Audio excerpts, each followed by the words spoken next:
Kejadian 8 ayat 20 sampai pasal 9 ayat 7. Nuh kemudian mendirikan mezbah bagi Tuhan. Ia mengambil beberapa ekor binatang dari segala hewan yang tahir, juga dari segala burung yang tahir, lalu mempersembahkan korban bakaran di atas mezbah itu. Ketika Tuhan mencium aroma yang menyenangkan itu, berkatalah Tuhan dalam hatinya, "Aku tidak akan mengutuk bumi ini lagi karena manusia. Sekalipun kecenderungan hatinya jahat sejak kecil. Dan aku takkan membinasakan lagi segala yang hidup seperti yang telah kulakukan. Selama bumi masih ada, tidak akan berhenti musim menabur dan menuai, musim dingin dan panas, musim kemarau dan hujan, siang dan malam." Allah memberkati Nuh dan anak-anaknya serta berfirman kepada mereka, "Beranak cuculah dan bertambah banyaklah, serta penuhilah bumi. Segala binatang liar, segala burung di udara, segala binatang yang bergerak di bumi, dan segala ikan di laut akan takut dan gentar kepadamu. Ke dalam tanganmu-lah semuanya itu diserahkan. Segala yang bergerak, yang hidup akan menjadi makananmu. Aku telah memberikan semuanya itu kepadamu, seperti juga tumbuh-tumbuhan hijau. Hanya daging yang masih bersama darahnya, yakni nyawanya, jangan kamu makan. Tetapi atas darahmu, yakni nyawamu, aku akan menuntut balas. Dari segala binatang aku akan menuntutnya. Dan dari setiap manusia aku akan menuntut nyawa sesama manusia. Siapa yang menumpahkan darah manusia, darahnya akan ditumpahkan oleh manusia. Sebab menurut gambar Allah manusia dijadikan. Adapun kamu beranak cuculah dan bertambah banyaklah, memenuhi bumi. Ya, bertambah banyaklah di atasnya."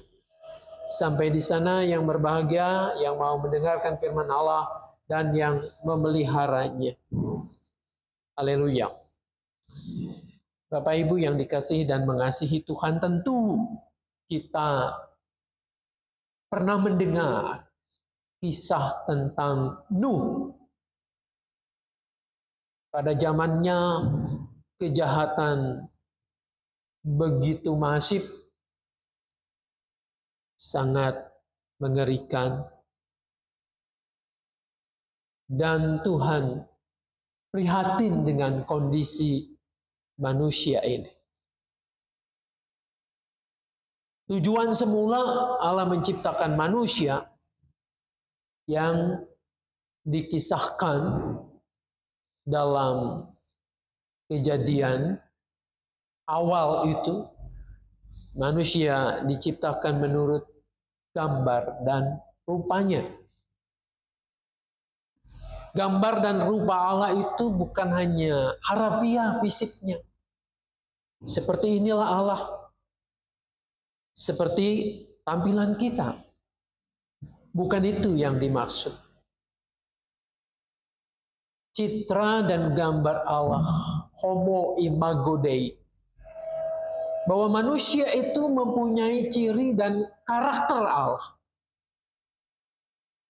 Dalam kitab Kejadian awal itu, manusia diciptakan untuk merawat, memelihara Taman Eden pada waktu itu, atau ciptaan yang lain.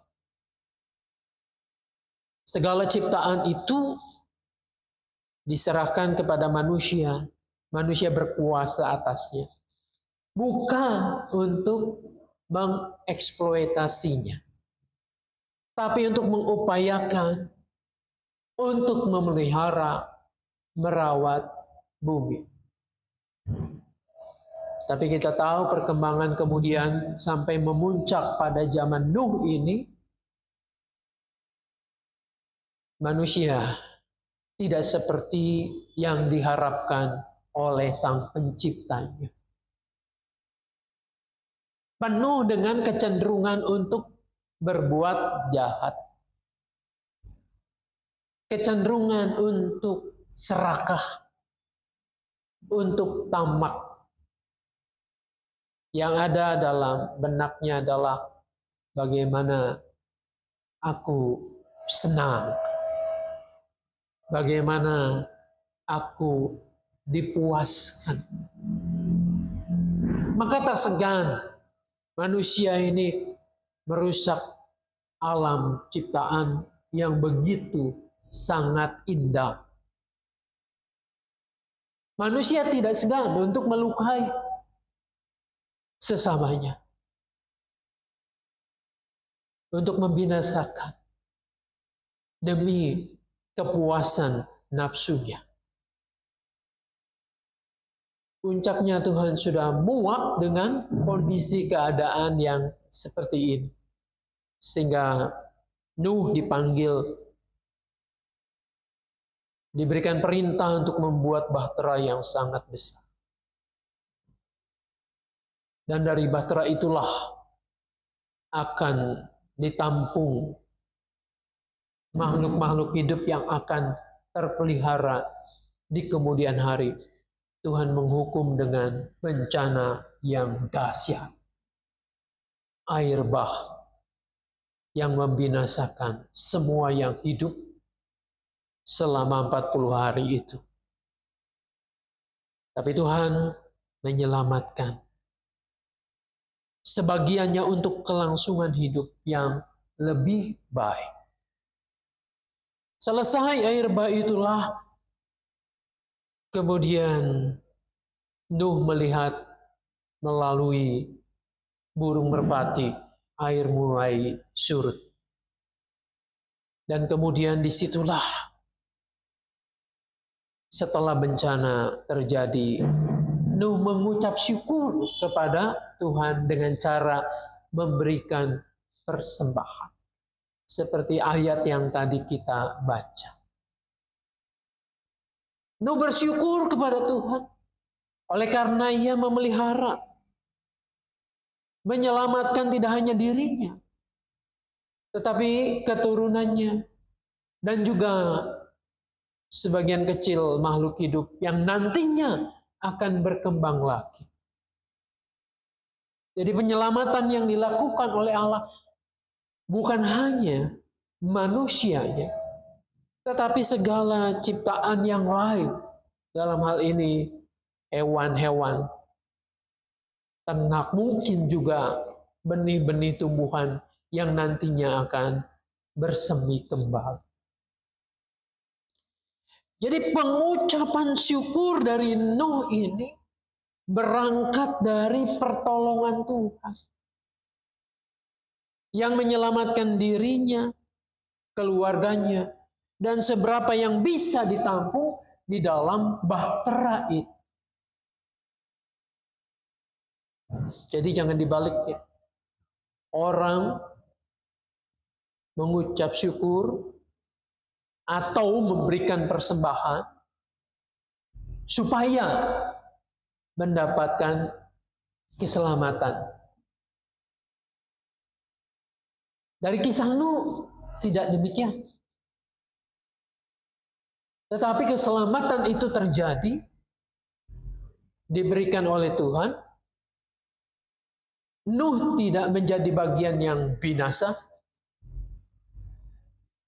Oleh karena itu, selesai semuanya, ia mengucap syukur.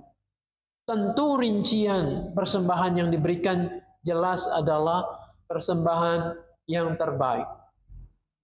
Sehingga ini menyukakan hati Tuhan. Tuhan senang dengan apa yang dilakukan oleh Nuh. Dampaknya Tuhan terus memberkati. Ada semacam pembaruan perjanjian dengan Nuh ini, yaitu bahwa Tuhan tidak lagi akan membinasakan seperti yang telah berlalu itu. Ia akan merancangkan ciptaan yang baru yang kemudian akan sesuai dengan apa yang dari sejak awal Tuhan harapkan, bahwa manusia itu segambar dengan Dia. Manusia itu punya karakter, punya citra diri. Allah yang berkuasa tetapi juga bukan mengeksploitasi.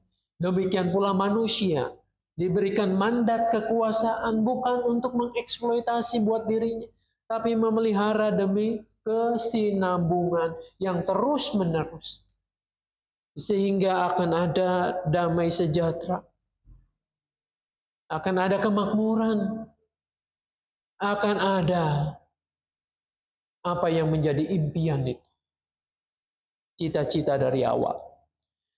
Nah, meskipun demikian, Allah tahu konsekuensi ke depannya.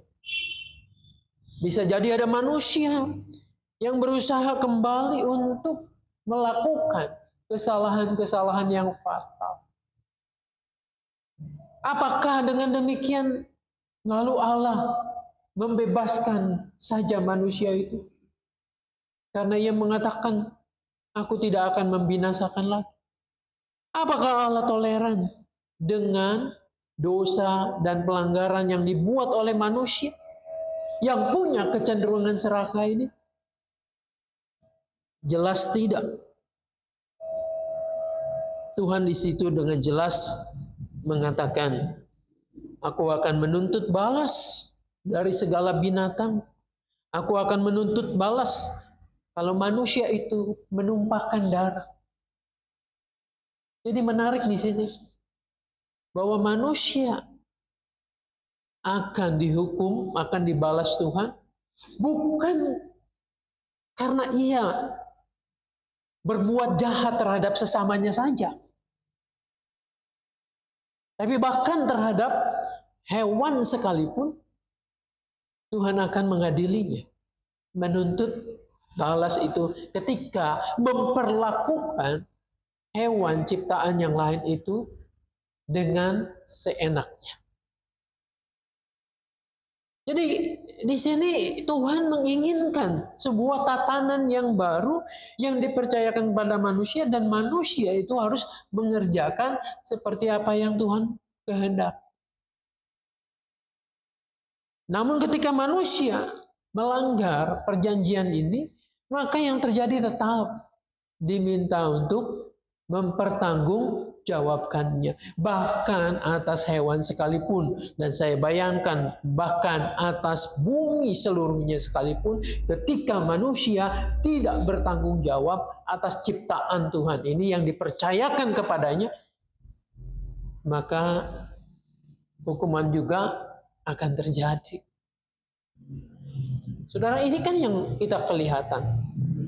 Bencana yang terjadi hari ini memperlihatkan kondisi yang demikian ini. Sekarang mulai lagi musim penghujan. Belum sampai puncaknya kita mendengar begitu banyak korban-korban banjir terjadi. Di Lampung, di Bali, mungkin dan seterusnya akan menyusul. Kenapa terjadi? Oleh karena manusia tidak bertanggung jawab terhadap keutuhan ciptaan ini, cenderung mengeksploitasi semaunya. Oh, ini mumpung ada harga tanah mahal, lokasinya bagus, bangun saja. Kita mengabaikan tatanan yang ada, struktur, topografi dari tanah itu kita tidak perhatikan dengan baik. Mana aliran sungai, mana hutannya, gunungnya yang harus senantiasa dipelihara dengan baik. Pada dasarnya Tuhan tidak menghukum. Kesalahan manusia sendirilah yang berdampak bencana itu. Di sini Tuhan mau bahwa setiap orang yang mendengarkan perintahnya itu menaati, bukan hanya pandai menuntut Tuhan. Nah, dalam kaitan ini kita sebagai orang percaya, ya, tadi saya katakan di awal bahwa Nuh bersyukur karena Tuhan menyelamatkan. Kita umat perjanjian baru, kita juga bersyukur karena Tuhan Yesus menyelamatkan kita. Ia menebus dengan darahnya, dengan kematian di kayu salib. Untuk apa? Kalau Nuh diingatkan kembali, perjanjian dulu sebetulnya waktu Adam Hawa diciptakan segambar dengan Allah untuk memelihara. Maka Kristus pun hadir untuk memulihkan gambar yang sudah rusak. Citra Allah yang dirusak oleh dosa dan keserakahan manusia. Tentu di sini seperti Nuh itu, apa yang harus kita lakukan? Ya kita bersyukur. Bersyukur, beribadah kepada Tuhan. Bukan supaya selamat. Ya. Tetapi karena memang Tuhan sudah menyelamatkan. Konsepnya jelas ya. Bahwa Tuhan menyelamatkan Nuh dan keluarganya, seisi bahtera itu. Selesai bencana, ia mempersembahkan bersyukur pada Tuhan. Kita juga mestinya sama. Beribadah, bersyukur kepada Tuhan, oleh karena Dia sudah menyelamatkan kita. Menyelamatkan kita dari kematian, dari maut sebagai hukuman dosa. Tuhan tidak memperhitungkan lagi kesalahan kita. Bahwa Tuhan memulihkan gambar manusia yang rusak itu. Citra Allah kembali. Tapi bukan serta-merta kita yang sudah diselamatkan hidup seenaknya, semaunya. Tapi kita hidup harus dengan baik. Harus sesuai dengan tujuan Tuhan semula menciptakan kita. Jadi manusia yang bersyukur atas keselamatan yang Tuhan berikan, maka hidupnya tidak akan sembrono. Ia tidak akan tamak, tidak akan serakah, tidak akan memuaskan hanya nafsu dirinya sendiri. Tapi ingat jati diri kita, yaitu sesuai dengan ciptaan awal, segambar dengan Allah. Marilah kita hidup di dalam kasih karunia-Nya. Percayalah, ketika kita melakukannya dengan baik, Tuhan sudah menyediakan berkat yang luar biasa. Berkat yang terutama adalah kedamaian di hati ini. Merasa cukup dan puas dengan apa yang Tuhan berikan. Sehingga mampu terus-menerus mengucap syukur kepada-Nya. Biarlah Tuhan menolong kita untuk memaknai kehidupan yang Tuhan percayakan kepada kita dengan baik. Amin.